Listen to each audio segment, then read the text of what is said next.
Fíjense ustedes, actualmente la Cámara de Diputados consta de 120 diputados que están desglosados de la manera siguiente.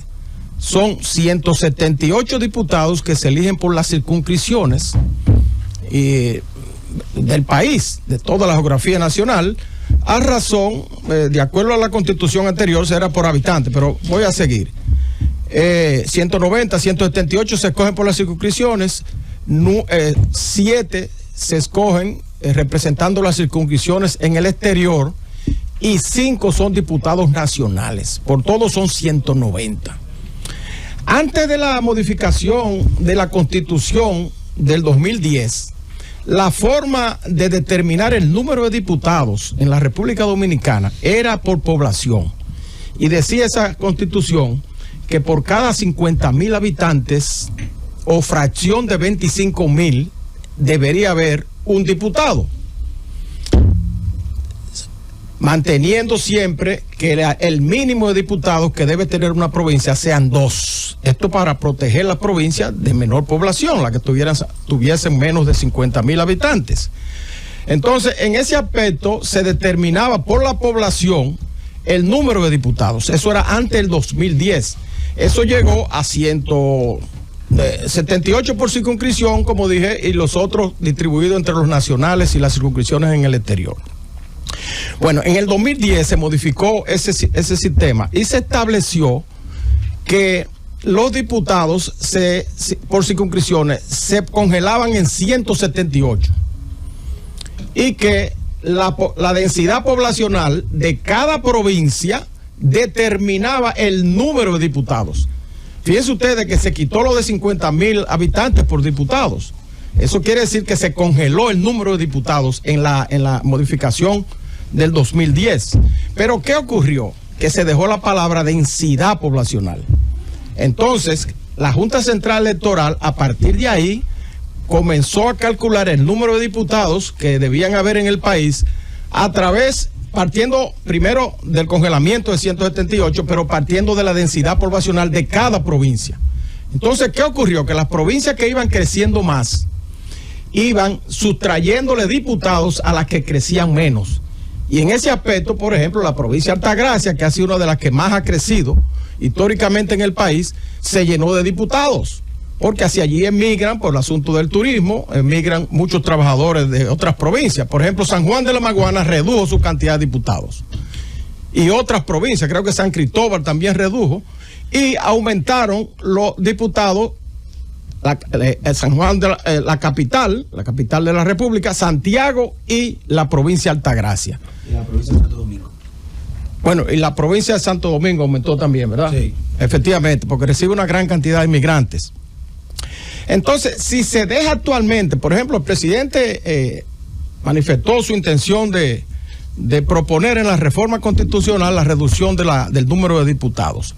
Si se mantiene la actualidad con la palabra densidad poblacional, que va a depender de la densidad poblacional de las provincias para la cantidad de diputados, entonces puede ocurrir en un futuro inmediato en la República Dominicana que muchas provincias se queden desprovistas de muchos diputados hasta llegar a 2, porque hay provincias que van reduciendo su población. Y no me refiero solo a la de la frontera, porque de todas maneras la de la frontera, aunque tengan pocos habitantes, van a tener siempre 2, porque ese es el mínimo que establece la Constitución. Pero otras provincias podrían comenzar a reducir su representación en favor de las provincias que más crecen, que son las 4 que ya señalé: la provincia de Altagracia, la provincia de Santo Domingo, el Distrito Nacional y Santiago. Entonces, si se va a reducir el número, primero tendría que determinarse la cantidad a que se quiere reducir.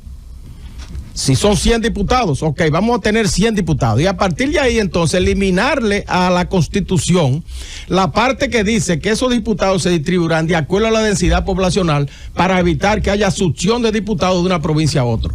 Y entonces también congelarlo en el sentido de la densidad poblacional actual. Eso por un lado. En segundo lugar, el otro elemento que habría que tomar en cuenta es el asunto presupuestario. Resulta que la ley, la Cámara de Diputados y el Senado de la República se nutren de una ley de autonomía presupuestaria mediante la cual se establece un porcentaje de las recaudaciones fiscales cada año para establecer el presupuesto de esas cámaras. Y creo que es el 5% que se establece en la ley de autonomía, creo que la 4697, que se establece el 5% para el Poder Judicial, la Cámara de Cuentas y el Congreso Nacional. Al Congreso Nacional le toca creo que el 3% de las recaudaciones fiscales. Eso quiere decir que es un presupuesto elástico, que va creciendo cada año en la medida en que aumentan las recaudaciones del país. Y por eso usted ve que tanto en el Senado de la República como en la Cámara de Diputados tienen que ingeniarse mecanismos de gastos en favor de los diputados, porque el presupuesto va creciendo y el número de diputados y senadores está congelado y los gastos administrativos por igual. Entonces, ¿cómo salen de ese dinero que aumenta cada año y que se incluye en su presupuesto? Sencillamente en el Senado estableciendo ¿cómo se llama? Barrilito. Estableciendo el barrilito en favor de los senadores. Y en la Cámara de Diputados, el asunto primero era el cofrecito, pero luego se eliminó.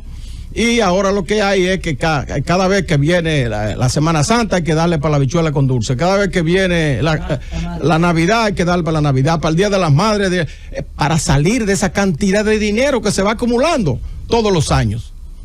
Entonces habría, para reducir el número de diputados y obtener el ahorro, ¿verdad? Que eso representa, si lo llevan de 190 a lo llevan a 100, serían 90 diputados que usted tendría que reducirle el salario que ganan, lo que le dan, todos esos viáticos que le dan, todas esas cosas adicionales que le dan en cada fecha. Y entonces ese ahorro solo podría escenificarse en favor del país si se modifica la ley mediante la cual se nutre presupuestariamente el Congreso Nacional. Porque si usted deja esa ley así, entonces ese dinero que va aumentando todos los años, ¿qué van a hacer las cámaras con ese dinero si reducen su matrícula? De manera que ahí están esos dos elementos. Primero, quitar de la Constitución el asunto de la densidad para que no haya trasiego de una provincia a otra de diputados. Y en segundo término, modificar esa ley, la 4697 de autonomía presupuestaria del Congreso, y que se establezca un presupuesto de acuerdo a las necesidades y que lo determine el Ejecutivo. Porque no puede ser nunca elástico, porque si es elástico va creciendo cada año y la matrícula entonces de diputados estaría congelada, lo cual produciría un excedente presupuestario que luego el presidente de esa Cámara no encontraría qué hacer con él. Para que nosotros saludamos esa decisión del presidente de enviar una reducción de los diputados. Yo creo que con 100 diputados el país podría desenvolverse de manera adecuada, manteniendo, como dije, los 2 diputados a las provincias pequeñas y a las otras provincias congelarle el número de diputados que tienen en la actualidad, quitando de la Constitución esa parte que dice que se distribuirán de acuerdo a la densidad poblacional. La medida es saludable y yo pienso que no hay obstáculo para que sea aprobada, porque los diputados y los senadores que se reunirán en Asamblea Nacional cuando el presidente envíe el proyecto ahora el 16 de agosto, como ha prometido, pues para modificar cualquier artículo del proyecto que envíe el presidente, tendrían que disponer de las 2/3 partes de lo presente. Y yo creo que con un mandato así del presidente, plasmado en un proyecto de modificación constitucional, es muy difícil que a alguien se le ocurra oponerse a eso y conseguir la 2/3 partes para que no se haga una reforma que el país la ve con buenos ojos, no solo por la encuesta que hizo el presidente en su cuenta de WhatsApp, sino porque la gente ha aplaudido cuando uno conversa personalmente o a través de los medios de comunicación una reforma como esta, que vendría a disminuir la burocracia de un órgano que con pocos o con más haría la misma labor. Adelante, Francis.